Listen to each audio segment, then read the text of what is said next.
प्रश्न, सेना के किसी परेड में 616 सदस्यों वाली सेना की एक टुकड़ी को 32 सदस्यों वाली सेना की दूसरी टुकड़ी के पीछे मार्च करनी है।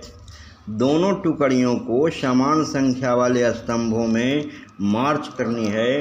उन स्तंभों की अधिकतम संख्या क्या है जिनमें वे मार्च कर सकते हैं?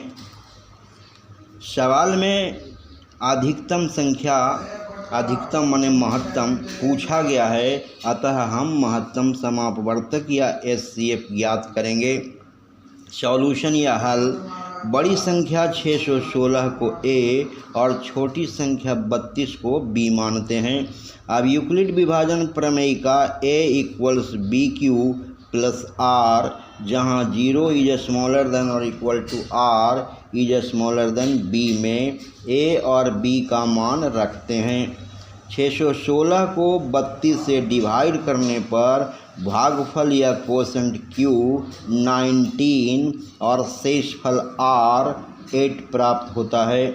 हम जानते हैं कि किसी चरण का भाजक या डिवाइजर B अगले चरण में डिवाइडेंड या भाज्य A बनता जाता है और शेषफल या रिमाइंडर R अगले चरण में B बनता जाता है।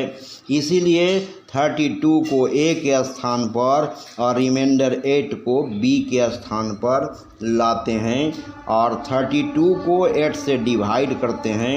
ऐसा करने पर कोशेंट 4 और रिमाइंडर 0 प्राप्त होता है। Here R equals 0, so stop here. अंतिम डिवाइजर B ही HCF होता है, सो HCF ऑफ 616 और 32 बराबर 8, जिसमें सेना की दोनों टुकड़ियां मार्च कर सकती है।